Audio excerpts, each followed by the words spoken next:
Welcome to another edition of the GreenBaje podcast. As always, that is AJ. He is the Green. I am Ken. I am the Beige. And welcome to another edition of your new favorite podcast, the GreenBaje podcast. So AJ, how's it going, brother?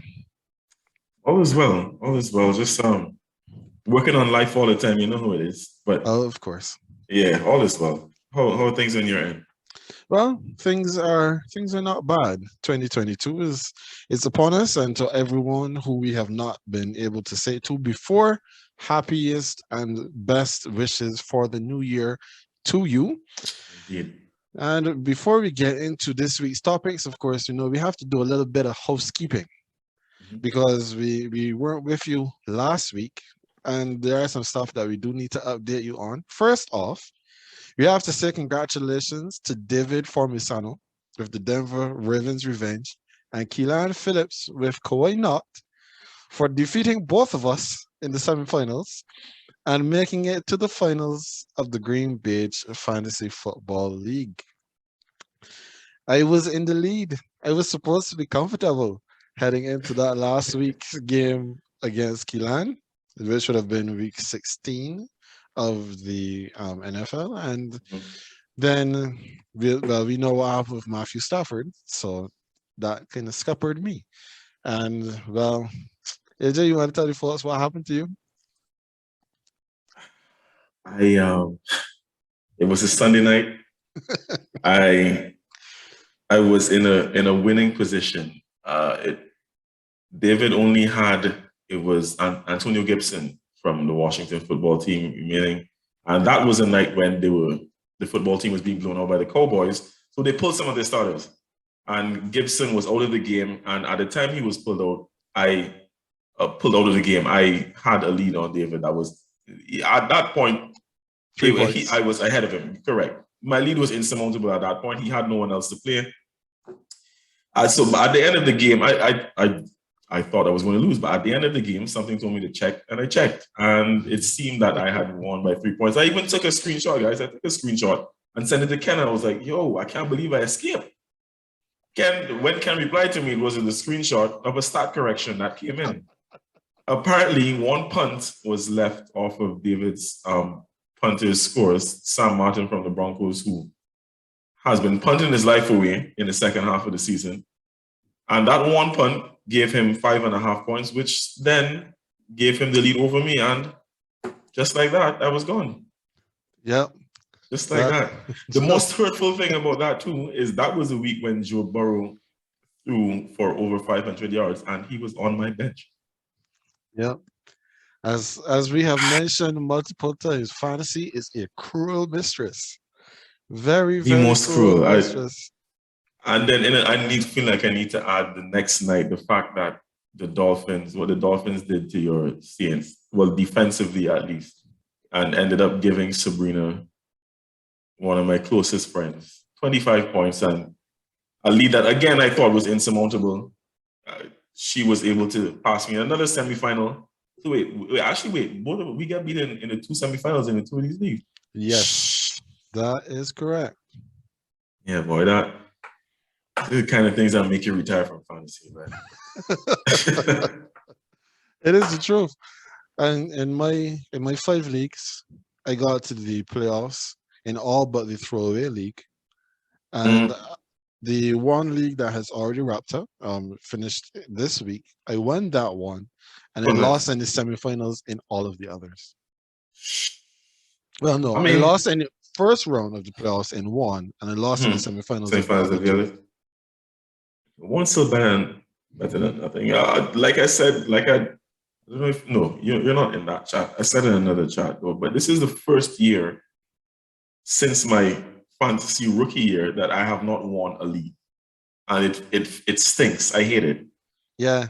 I hate it. It will feel kind of bad. It is true.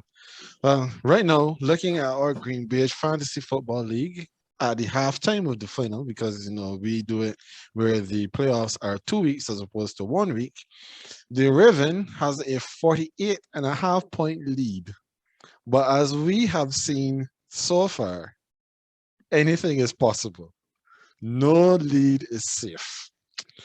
No, That's going into week 18, where if certain teams have already clinched, you might see some starters being rested or have limited snaps. So it is true, especially if the other game that may have any sort of implications for their game is going their way, then you'll see starters exactly, start again to get pulled exactly. very early. Now, one other thing that we need to make mention of is that for the playoffs, which is going to start after week 18, heading the following weekend, we are going to have the GreenBaje Bracket Challenge. So, for those of you who've been following our social media, you know we've been doing the primetime pick'em, but we're doing it a little different for the playoffs. We're doing it a little bit bigger. And what also goes better with bigger is a little bit of sponsorship. And we have from Digicel Grenada, they have agreed to come on board with us and supply a prize for the bracket challenge. But more information will come on that. We will get that set up and we will let you know. And especially for those of you in Grenada, then, well, there's a chance that you could actually win something. All right, so that was the housekeeping. And now we go off the rip. And off the rip this week, it was another topsy-turvy week in the NFL. We had some big scores, some big blowouts. It seems we had a big send-off for Big Ben. But first, we go where the business wasn't really booming. And that's Antonio Brown. For those who didn't see, AB had an AB-esque meltdown. Now, we've heard of him acting up in his house, breaking stuff, and generally being a nuisance, but this man has more NFL lives than a cat.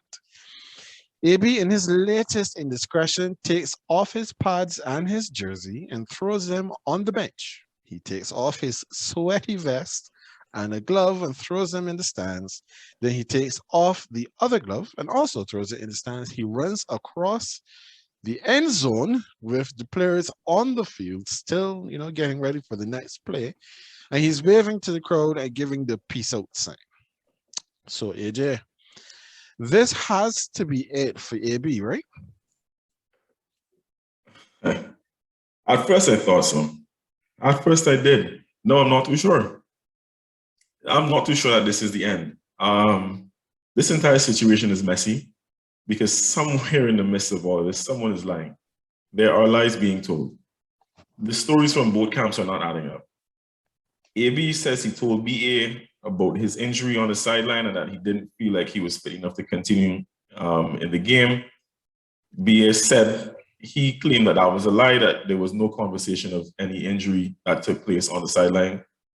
And as per the article that we shared earlier, that stated that, and again, this is coming out of AB's camp, that he was advised, his friends and I guess close, the people close to him, his entourage maybe, whatever, they suggested that he seek professional advice from a doctor outside of the Bucs organization, which apparently he did. And the doctor basically confirmed that based on the ankle injury that he had been dealing with throughout the season, he should not have even been playing the game on Sunday. Now, again, this is yet to be confirmed. This is just a story that's coming out of his camp, so it's not necessarily that it is. We don't know if it is the truth or if he's trying to save face. But all in all, nothing here is adding up. However, if it cannot be confirmed that actually, let me put it this way. If the truth of this situation does not actually come to light and it just ends in a messy divorce between the two, right now, AB has the upper hand because it seems as if more stories are coming out of his camp that are essentially justifying his, basically the reason why he didn't want to play and whatnot, his excuse for not wanting to play. If it stays like this, there is a team desperate enough in the NFL who's going to try to bring AB in. There is. I don't. If it really ends that the situation is such that BA tried to force him to play when he said he was injured, there are teams that will look past it and will bring in AB. Let's not forget that just before he actually went to the Bucks, there were other teams that was interested. You have Pete Carroll in Seattle, who's not going to get fired even though he should. And he's in a desperate situation where he needs to win right now because they're wasting Russell Wilson's prime and the Seattle Seahawks organization's money. So Pete Carroll needs to win. They are going to need receiving help. They need everything. So I'm just throwing that name out there because I know they had been linked with him previously, right? Mm-hmm. If this situation isn't actually, like, if the truth does not come out about this situation, and then AB is cut by the Bucks, and then we still are in this state of equilibrium, wondering what actually happened, AB's story is going to hold up, and he's going to get a job somewhere else.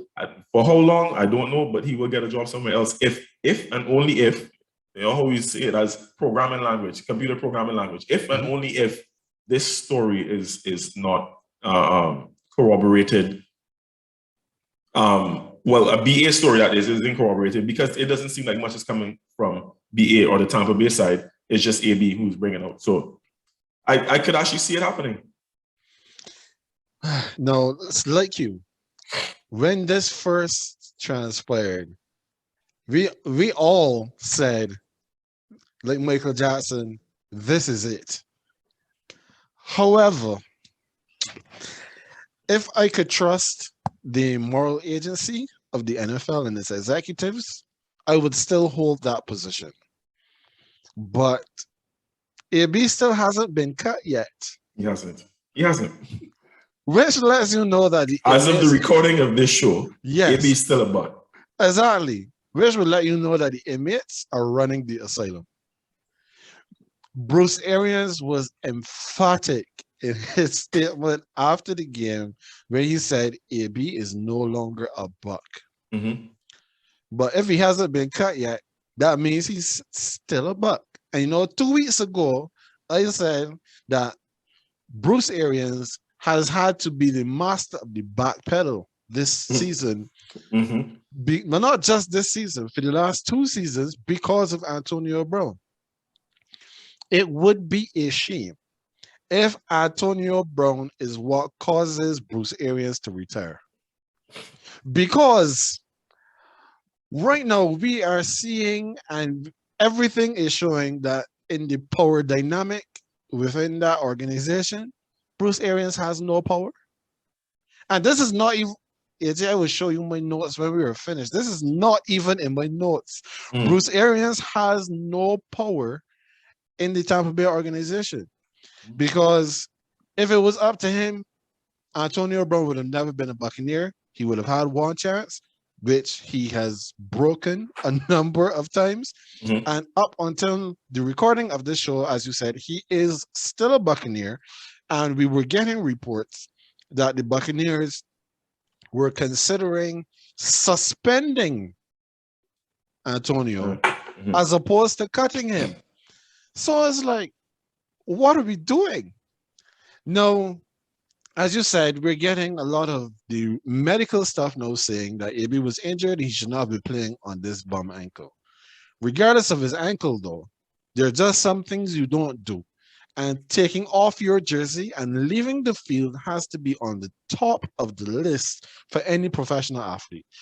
Even if we were scrimmaging and you see a man just get vexed, take off his shirt and walk off, you would not be looking to have him rejoin your scrimmage at any point in time, especially not that same day. Mm-hmm. So let's look at it. We've had Antonio Brown in Pittsburgh. We've had him in Vegas, we've had him in New England, and now in Tampa. We have enough on the record and speculative reports, unconfirmed reports, that everybody should be steering clear of Antonio Brown. Mm-hmm. But as long, as you said, as long as business is booming, somebody will take a chance. Yeah, pretty much so. I guess we're on the same page. Look, when I didn't have eyes on this game necessarily. It was on Red Zone, but I was doing so many other things. I wasn't really focused even when those clips came around, right? So I saw, somebody asked me, yo, what are you going on with Antonio Brown? I was like, what are you doing? What are you doing now? And then someone, I didn't think it was that serious, and someone else asked me. So then I went on Twitter, good old reliable Twitter, Of to look course. it up. And when I saw the clip, the first thing was like, what in the Vontae Davis is going on here? This man just retired during the game or something like that? Look, as much as, and you know how I felt when this just happened. And like I was telling someone on Twitter as well, as much as that story came out about him saying that he was injured, and then Bruce Arians telling him, well, if you don't want to be here, and basically cut him on the sideline, well, we realize now that was pure conjecture, because he's not officially cut. He hasn't been officially cut, but still, if you can't afford to be doing, like, you can't make a spectacle of yourself. And the other thing is that even if you and the coach have a falling out, because clearly BA didn't tell him that you're cut from this team, right? Even if you and the coach have a falling out on the sideline, and it's something you keep there and you deal with that in-house after the game, because you also have teammates who you have to be there for. Antonio Brown is a Buccaneer because of Tom Brady. I mean, like, at least sure, and I'm pretty sure most of the team has accepted him, and they've welcomed him, because he did seem to fit in. He didn't seem like an outcast at that team, right? Except for his Vax card, but he didn't seem like an outcast. You can't be doing that, bro. It's still a team sport. You're not going to get along with everybody. On some days, you will not get along with the coach, but don't just discard your gear and run off the field. Like, it's still, I don't care what the situation was. You don't handle it like that. Correct. I mean, and of course, there were some jokes that came out of it, because like there was the shot of Antonio Brown waiting on an Uber on the outside of the stadium. Yeah. And then we had the Nets game the next day. Yep. There was the report that the security saw this half-naked man running around the facility. Yeah. I didn't recognize that it was Antonio. I thought he was just a fan.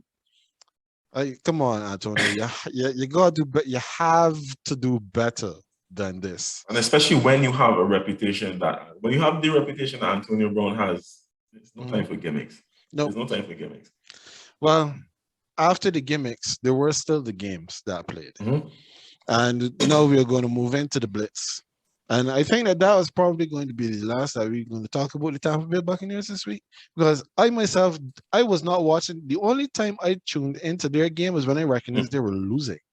But then they won, and that's no longer any fun. So over now. You're so sick.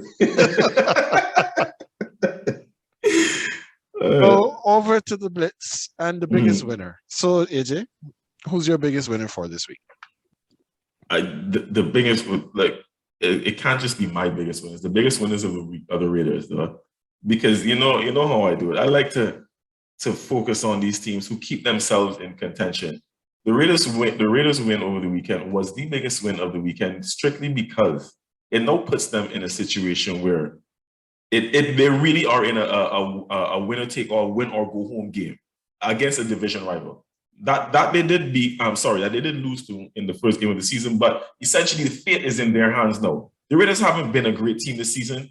They've essentially been what their record shows. They're even keel, essentially, right? They are currently in a situation where if they win one game, they're in the postseason. And with all the things that the Raiders have gone through during this regular season, that is a plus for them. So they're my biggest winners for week 17. Well, that's a good pick. I know we do have more to come with regards to the Raiders and their opponent in this week's episode. But my biggest winner for this week, and I've spoken about them a few times this season, that is the Cincinnati Bengals. I am here to give the Cincinnati Bengals their flowers this week for their massive win. And it is massive when you look at what happened in the game. A massive win over the Kansas City Chiefs.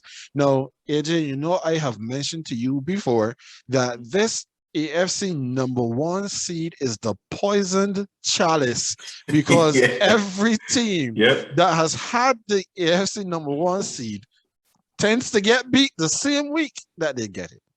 No, Kansas City, they didn't really play a bad game. When you look at the stats and you saw how the game was going, they didn't do too badly in general. However, They clearly operated either with hubris, or their scouting report was deficient, or they were listening to the Pittsburgh Steelers defensive coach who said that you don't double Jamar Chase. And we saw what happened when they didn't double Jamar Chase. And guess what happened? Jamar Chase puts up another college stat line against this improved defense. You know that Jamar Chase only had one target that he didn't pull in this weekend? He was 11 of 12 for 266 yards, 3 touchdowns. So Kansas City, how about a double coverage? You know, how about sliding the secondary his way so he doesn't keep getting open? Long pass, short pass, didn't matter. The Bengals are the kings of the North. I guess we should have listened at the beginning of the season to Joe Burrow, where he said that, you know, this is the easiest way to get into the playoffs. Win the division. Win the division. Indeed. Yeah. All right. So after the winner, the biggest loser. AJ, who's your biggest loser for this? Perfect segue. The Kansas City Chiefs. What in the Blue Blazers was that? No, I know you said that they didn't play a bad game. They didn't play a bad game, but they didn't play an inspiring game to me. No, the game was not inspiring. And it's funny because I'm looking, this is the game that I had on TV, right, Ken? And I'm looking at this game, and even on that last drive, when the Bengals are going for it on fourth and was it actually fourth and goal or fourth and short? I can't remember exactly.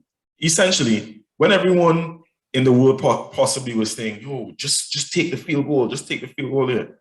And they were going for it until they got the penalties that gave them the fresh set of downs. It felt to me like the Bengals knew what they were doing and they were going to win. Like, I never doubted that they were not going to get a playoff or they were not going to do what they needed to do to win that game. I had no faith in the Chiefs' defense at that point to stop them. Because after Jamar Chase blew them up for 266 yards, it tells me that they had no idea. Mind you, T. Higgins still had another 62. Joe Mixon was all about as well. He didn't pass 100, but it was close enough. 46 rushing and 40 through the air. Like the Cincinnati offense was rolling. It was. And I just had no faith in Kansas City to stop them. And it seemed like Zach Taylor knew what he was doing, at least kind of.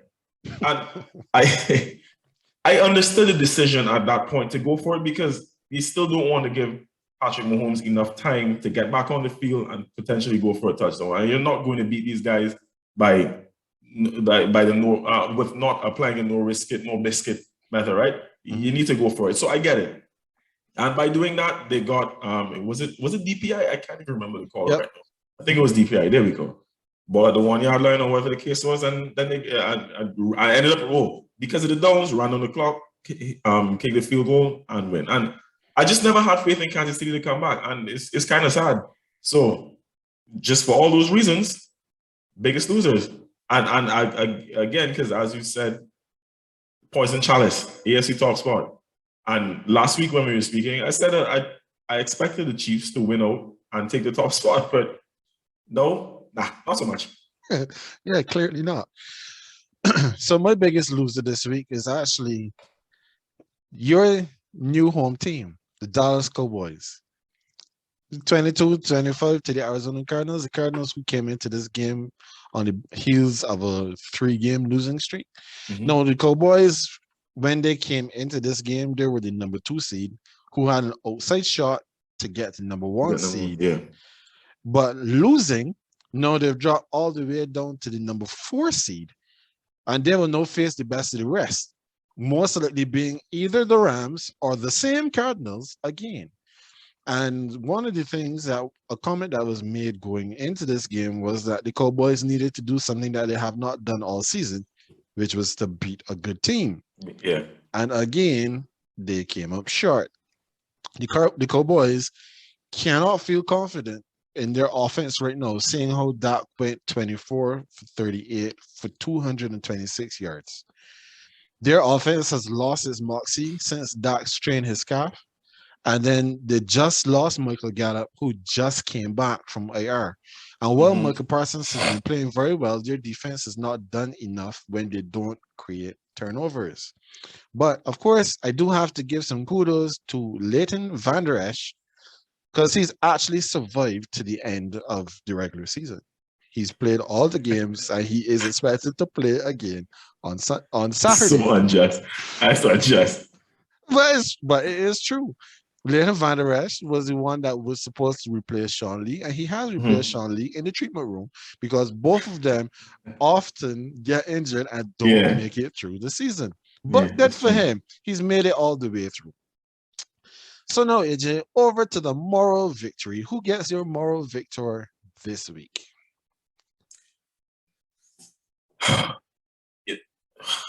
Let me be honest here. I really don't have a moral victor for this week. And the reason is this. I was thinking the Bears. Because of that, based on the numbers, what would seem like an inspiring win over an absolutely abysmal Giants team. But when I look at the situation that the Bears are now in, Justin Fields is supposed to be their future.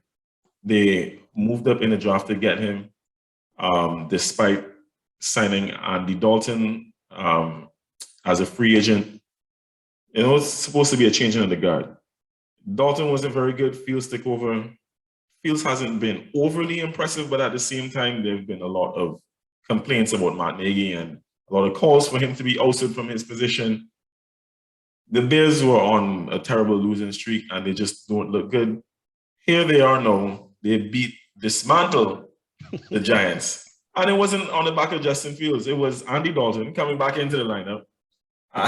Andy went 18 of 35, 173, 1 touchdown, 1 pick.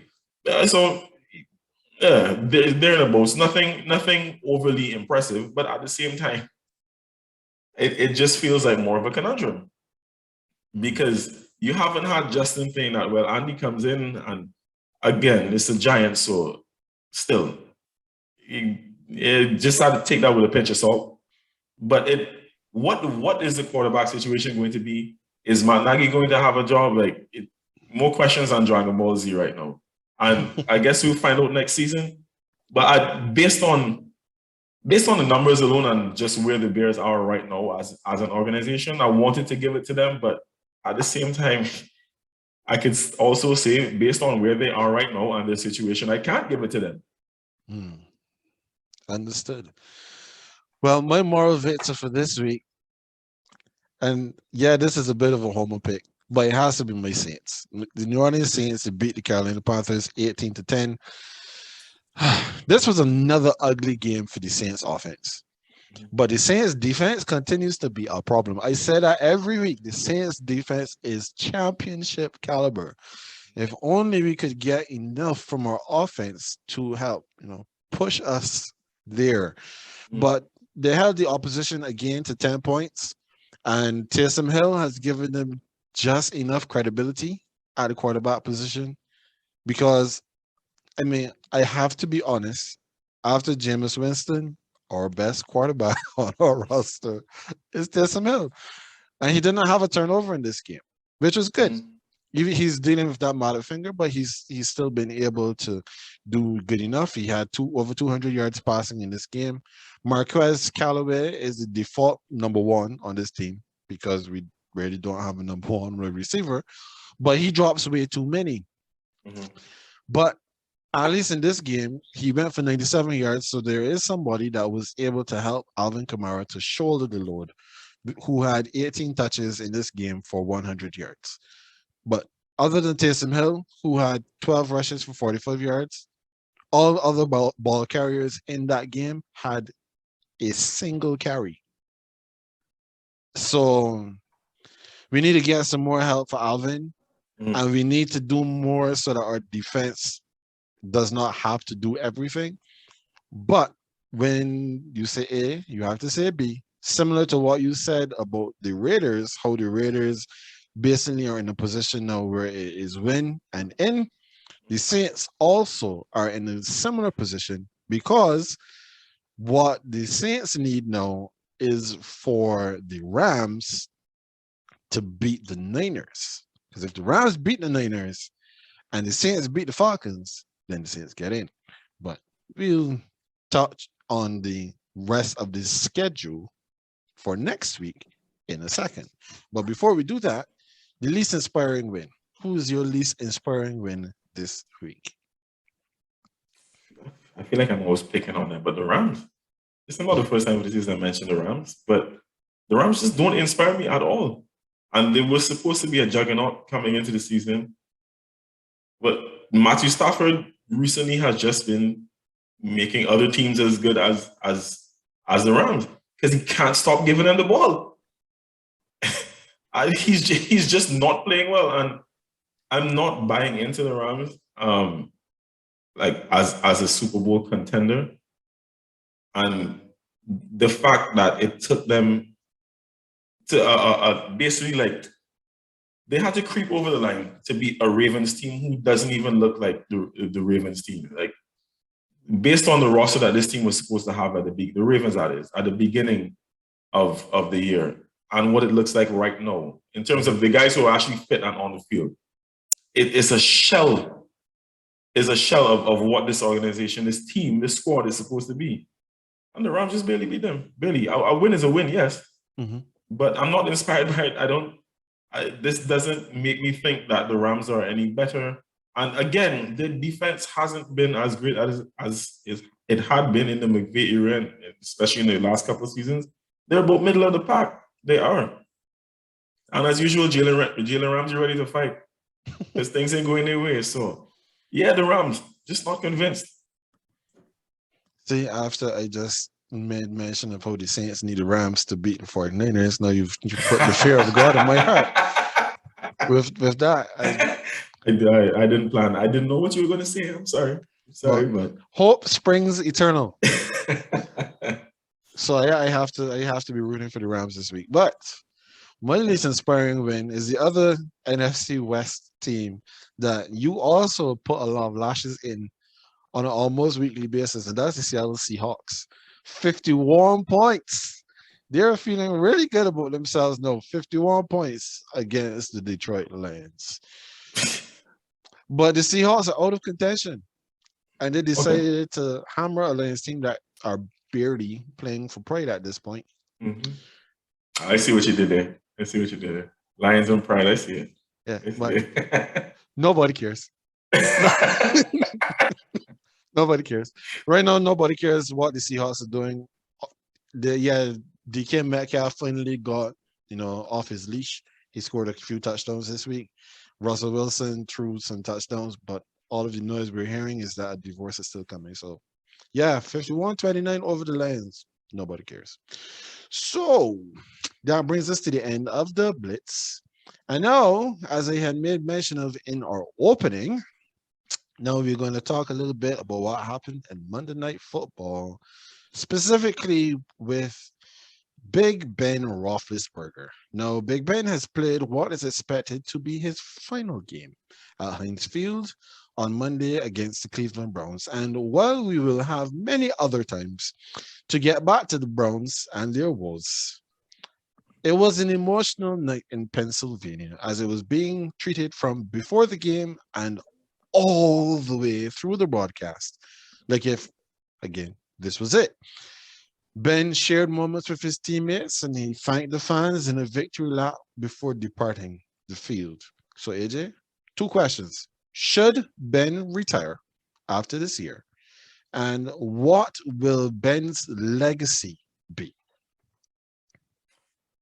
Yes, he should retire after this season. And based on how things are going, the story that was leaked that he told some teammates or whatever case was that this would be his last season, it seemed to be true because, as you just articulated, everything in this game pointed to it being his final game at Heinz Field. Just the entire emotion surrounding it, just his reaction overall, it just kind of gave it away. So it's been coming. It's about time. We understand, Ben, that after last year, you kind of wanted a chance at redemption because of how last year ended. But it's time though. This organization is not getting better. You're not getting any better. What will his legacy be though? I mean, despite the fact that we've been calling for Ben to be replaced in these last couple of seasons. He's going to go down as he's a first ballot Hall of Famer. And we're not going to get into his extracurriculars. I don't like to bring that up when we're talking about players, who are greats in the game. And he did equal or pass some records on Monday night as well. I think the win tied him with Brett Favre for most wins at one stadium. It was he is no third. He passed third. Oh, he passed Favre. Right, there we go. And I feel like there was something else. I know Najee Harris set the record, but I felt like there was something else for Ben. Could be mistaken. But yeah, he's going to go down as a great, as he should. I don't feel like playing a couple of years beyond your prime taints what would be 18 years. Like at his age, when the attrition has kicked in and whatnot, yeah, he played well beyond what he should have, but he still has 2 Super Bowls. He was a model of consistency for the most part. I mean, his entire organization he embodies the Steelers, essentially. He was someone that was different when he was brought in because of his size, hence the Big Ben. And to play the position, Ben was really good. He was really good. I'll give him that. We just saw a skeleton of Ben in the last couple of seasons. He went from being an excellent tier 1 QB, possibly, or tier 2, let me not say tier 1, tier 2 at least, to being serviceable, to now being that guy who just needs to have a seat somewhere. But as should be the case, Ben is going to go down as, and I heard, believe it was our own guy, Ryan Clark, who said that he will, no disrespect to Terry Bradshaw, but he's going to go down as the greatest Steelers quarterback of all time. I never saw Terry play. I know Terry starts, but I never saw him play, so I ain't going to jump into that one. But the fact that RC is saying so, I mean, it could have some credibility to it, but I'll just give it to Ben. Ben he's a great in this game. And like I said, first ballot Hall of Famer, and he deserves all the plaudits that he will get. Well, I agree that Ben will be a Hall of Famer as soon as he is eligible for his longevity and for his winning in Pittsburgh. He has, as you may have mentioned just now, 98 career wins now at Heinz Field, putting him third on the list of starting QBs at a single stadium. Top 2 are Brady at Gillette with 135 and John Elway at Mile High with 104. Now, he has been the guy for one of the NFL's flagship franchises for 18 seasons, and he has never had a losing record. History will look back kindly on his playing career. But ain't no way Ben should be back after the season. Ben had around 20 completions. I'm trying to remember. I should have taken down the statistic when it showed at halftime last night. But he had an absurd number of completions for 90-something yards at halftime. He finishes the game with 24 completions of 46 attempts for 123 yards with 1 touchdown and 1 interception. AJ, that is 5.125 yards per completion. 2.67 yards per attempt. On the season, he has 3,496 yards, completing 64.2% of his passes with 21 touchdowns. These numbers aren't franchise QB numbers, and before it gets, I mean, it's already ugly, but before it gets really ugly, it's time to go. Yeah, agreed. Nothing more to add. You brought the stats to it, but yeah, it definitely is. Ben knows that too. Ben knows that too. There's nothing more he can add to this franchise. He knows it's the right time to step away. Exactly. Do not wait until the Pittsburgh Steelers are forced to do to you what the Giants did to Eli Manning, which was sit him down And even though it was not necessarily the most popular decision, it was the right one because Eli It was. Manning was not getting it done. And Ben this season has not gotten it done, and he will be even worse next year. So now, after we have saluted Big Ben, now we look ahead to week 18. And this schedule, of course, it took a little while to get finalized as the NFL were waiting to see what was going to happen and where the most important matchups were going to be. And of course, try to schedule them around the dead rubbers. So as a result, the week 18 schedule is as follows. And I have it here somewhere. There we go. So Kansas City, they begin week 18 at Denver at 4:30 p.m. And then we have Dallas playing at Philadelphia at 8:15 p.m. Both of these games can be found on ESPN and ABC. On Sunday, we have Pittsburgh at Baltimore at 1 p.m., where if Pittsburgh wins that game, they give themselves a shot still at making the playoffs. Cincinnati, they play Cleveland. Green Bay, they go to Detroit. All of these games are in the 1 p.m. slot. Tennessee. But as you said, that only the Ravens too. If they do win, they're they currently, give themselves a shot. Yeah. I think they're currently in the playoffs. They're still, no, they're not. They're one of the teams on the brink. Yeah. Oh, the Steelers and the Ravens are two of the three teams that sit just on the outside in that little limbo. I see. Okay. And then Indianapolis, they play at Jacksonville. And Chicago at Minnesota, Washington at the New York Giants. And those are the 1 p.m. games that are going to be distributed, of course, between Fox and CBS. Then the Sunday afternoon games, Seattle at Arizona, New Orleans at Atlanta, New York Jets at Buffalo, San Francisco at the Rams, the Patriots at Miami, Carolina at Tampa Bay, and finally, the LA Chargers. They are going up against the Las Vegas Raiders in the Sunday Night Football finale. So those are the games coming up this week.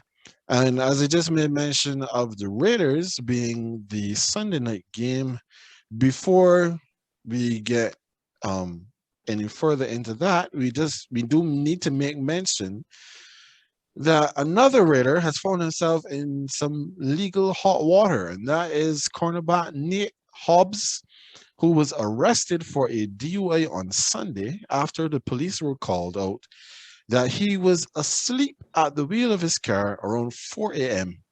on the parking lot exit ramp of the Cromwell Hotel. He was given a field sobriety test and failed, and he was detained and booked. AJ, what is your take when it comes to this situation? I don't want to talk about this much. You just had a teammate who got into a more serious situation because of this.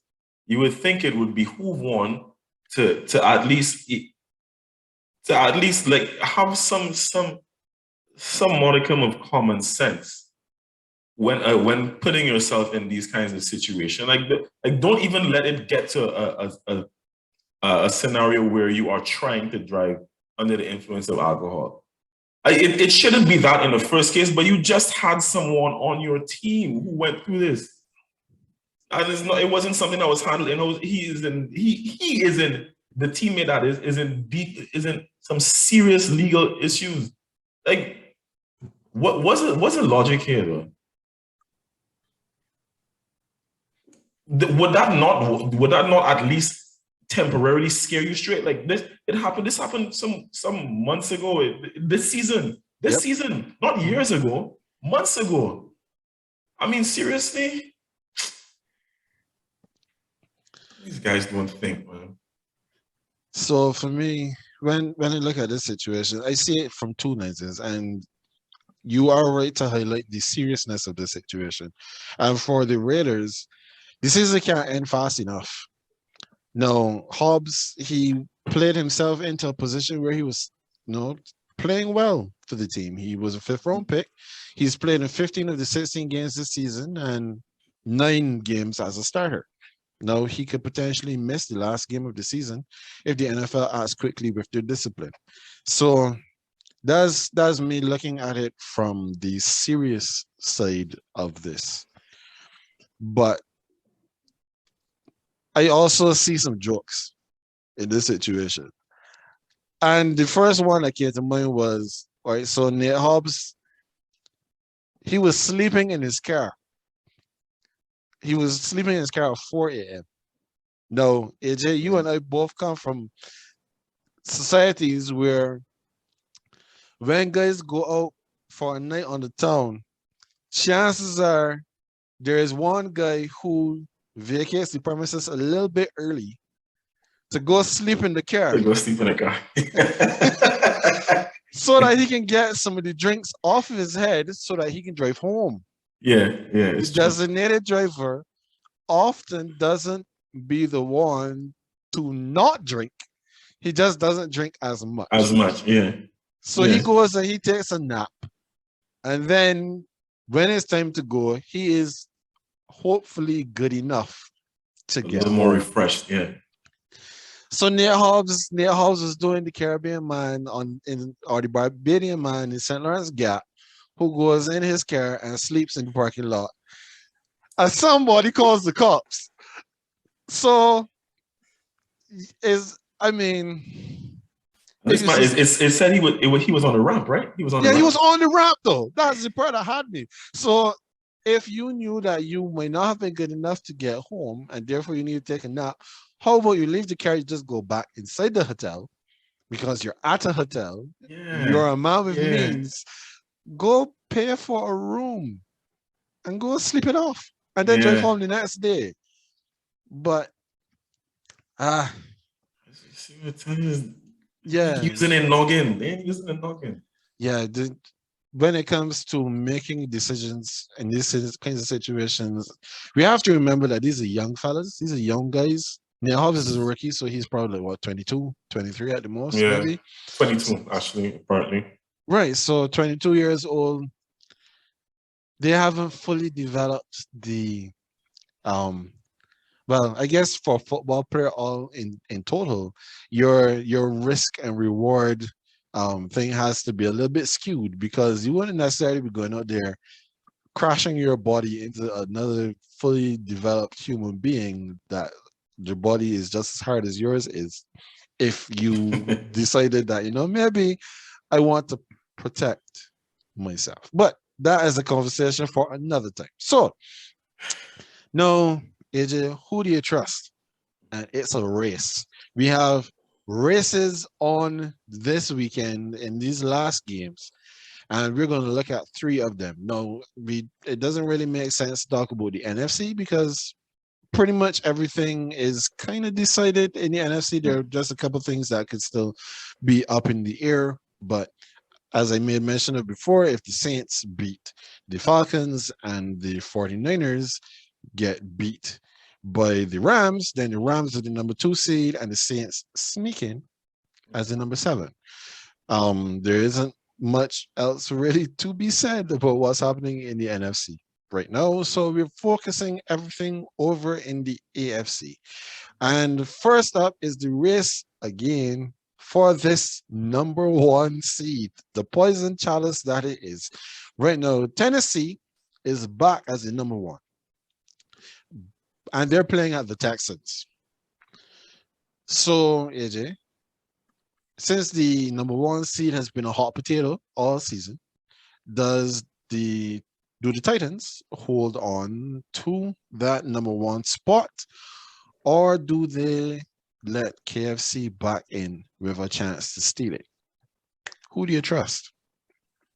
So as I made mention of earlier, I honestly thought the Chiefs would win out. We were speaking about the last 3 games, weeks 16, 17, and 18.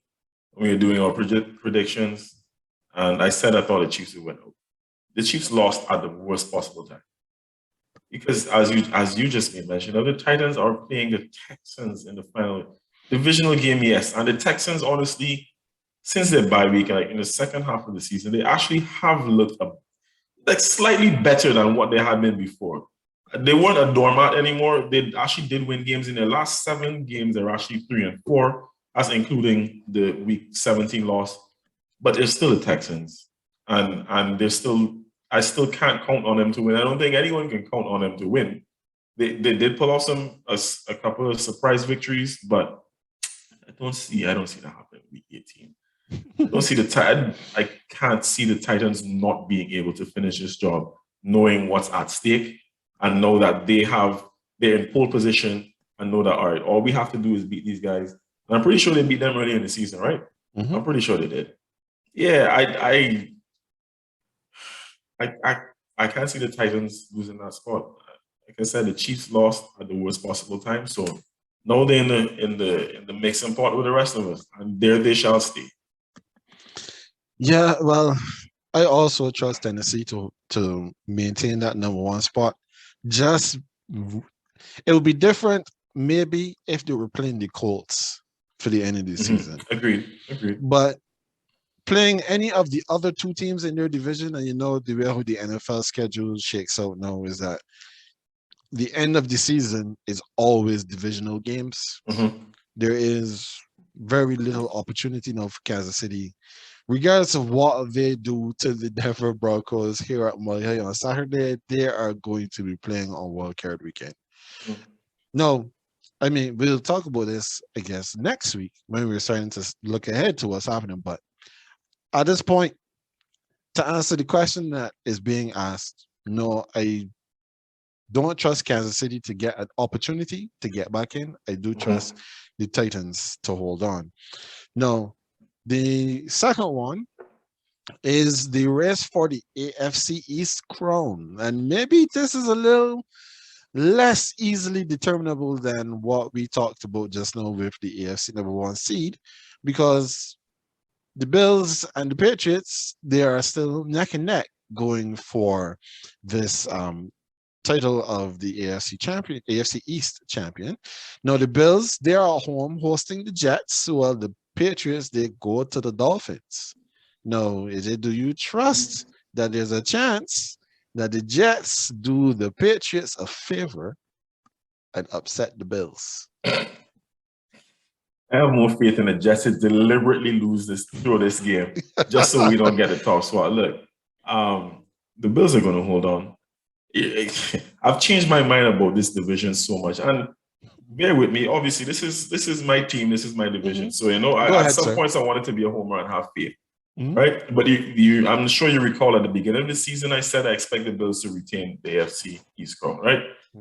During the season, when the Bills were stuttering a bit and the Patriots were picking up and we were on that winning streak, I did change my mind, admittedly. As new information came along, I changed my mind. And I said, you know what? I feel like we can take the AFC top spot, which obviously automatically means that I figured we win our division, right? And I was wrong about that. Since then, we just had played some games that to me were just too lackluster given the things that were at stake. And we don't deserve to win the division, to be quite honest. The most important games that we played coming towards the end of the season, we were not good in. We lost those games, and here we are now.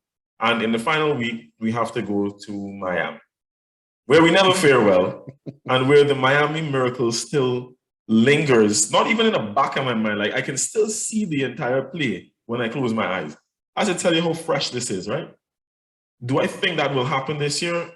No, I don't. It won't be a miracle, but also it's not like the Dolphins have been terrible, barring that week 17. They were on a winning streak and they were actually playing some good football, I wanted us to be in a position, and well, you know what? It's actually a good thing that we've already clinched a wild card spot. So whatever happens this week won't affect us too much, besides like losing bragging rights, I guess, but we just never do well down there. And I'm not as confident. I honestly had more faith in us beating the Colts, like before. before this period, I had more faith in us beating the Colts. And like I told you, I bet with my boss that we were going to sweep the series against the Bills. I bet that we were going to beat the Bills the second time. But I was not going to bet that we're winning in Miami, Ken. I just don't have that much faith. I want to, but I don't.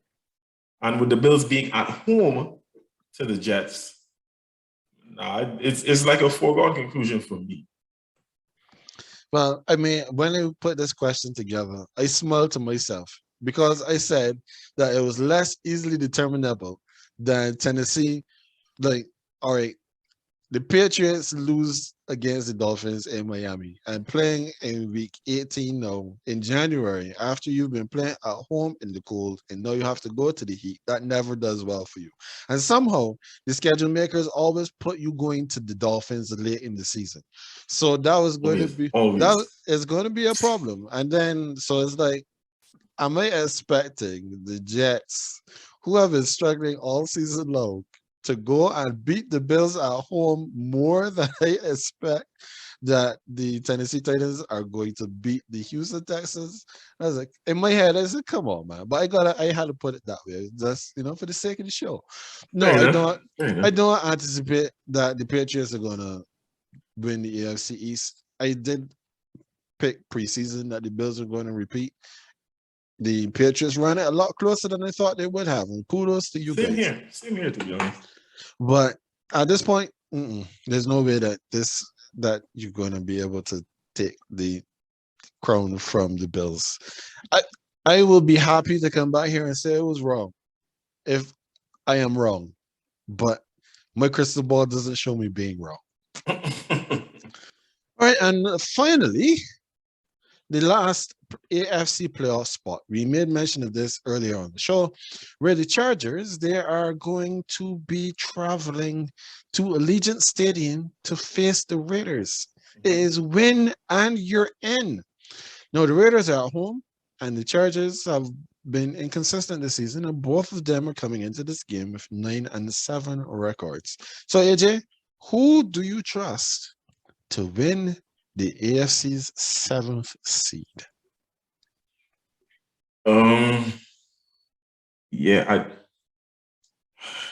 Both of these teams have been kind of inconsistent, as in the Chargers and the Raiders.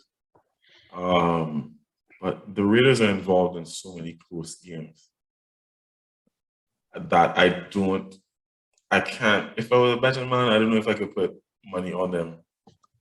I don't know if I could put money on them because the games could always go either way, right? And they actually did well in week 17 against the Colts to hold on for that victory. But this time around, it just has a kind of ominous feel to me that they're going to blow it in this final game. And it could again be because of the fact that Justin Herbert is my guy. And I feel like he pulls this off. I rate Justin Herbert more highly than I rate Derek Carr. I'm a fan of Derek Carr as well. I like Carr. I'm not even saying that Herbert is career-wise, like officially better. Talent-wise, he is. Talent-wise, of course. But in terms of his career, I don't know. But he has the talent. He has the talent to be able to pull this off. As inconsistent as they've been, I think he does. This is just me being a Herbert homer. To be honest, I'll admit. I just think that the Chargers pull it off. On the back of Justin Herbert. No, I feel that this game is like the quintessential definition of a coin flip. Yeah. This game, the only way this game could be better is if it was being played at a neutral venue. The fact, basically, the playoffs have already started. The playoffs are starting on Sunday night when the Chargers take the field against the Raiders, because it is literally win or go home. Now, when I looked at the numbers heading into this game, statistically, the Raiders have the superior defense. But the Chargers have the better quarterback, and they have better weapons across the board. So from that perspective, I expect the Chargers to win. And they'll go to 10-7, and then they're going to have their second playoff game in Wildcard weekend against their divisional rivals, the Kansas City Chiefs. Yeah. So the Chargers right now could be the ones to upset so many apple carts heading down the line. It is going to be really, really interesting to see how this all shakes out. But honestly, I can't wait. We have reached now the end Wait, but of. isn't there a possibility? Wait, because there are actually two spots in the AFC. Yes, It's there still are two open. spots still open. Yeah, but I mean, I guess we kind of expect that the Colts should win. So yeah, so that is the Actually, permutation that currently exists. So if the Colts lose to the Jacksonville Jaguars and the Raiders and the Chargers play to a tie, both the Raiders and the Chargers get in. And then the Colts obviously would be out. No, there is another permutation, which is if the Colts lose to the Jaguars and either the Raiders or the Chargers win the game, it doesn't play to a tie, then the Pittsburgh Steelers, if they beat the Ravens, sneak in. But again, all of these are contingent on the Colts losing to the Jaguars. That would be really interesting. That would be really interesting. Yeah, So so after all of that, I'm pretty sure you don't expect them to lose either, but it's just the permutations are just very interesting. The number of teams that are still basically on the outside looking in on the brink, essentially, and could possibly clinch. It'll be a hell of a weekend. It is true. As we say back home in Barbados, the cat is among the pigeons. So we will see what happens. But I mean, we have reached pretty much the end of the regular season. This is now week 18 for the first time, and we've dealt with COVID. We've had lots of great things happen. We've had some really horrible things happen. I guess the last really bad thing that's happened within the NFL circles is the passing of beloved John Madden, who was the first voice that I can remember. I don't remember anybody. I know it was he and Al Michaels. Al Michaels, yeah. When I started watching football, and what helped lead me to the path where we are currently on, the two of us doing a podcast, was me playing Madden and getting to understand the positions and just the game in general, because it's not like if we had a team that we could go to the stadium and watch them play. Same here. Exact same here. So yeah, rest in peace. Indeed. So AJ, we've come to the end of this week's episode, and next week we are going to have a guest with us here joining the boys to break down the end of the season. Ricky Nurse, he was with us a few weeks ago. He will be back next week, and then we are into the playoffs. We will be announcing who has won the GreenBaje Fantasy League. We will have more information for you as well with regards to the bracket challenge. It's going to be an exciting time. And we thank you for being with us all the way through the season. We've had our own things happen, which has taken us out the odd week here and there, but we appreciate that you've stuck with us all the way through. And as we always like to tell you, tell our friends so that we can get some more folks joining us every week. Is there anything that you want to mention to the good folks before we get out of here? No, not necessarily. You know what? It's just that fantasy is cruel. Guard your hearts, people. Guard your hearts. It is true. And of course, the suckers that we are, we'll be right back into it.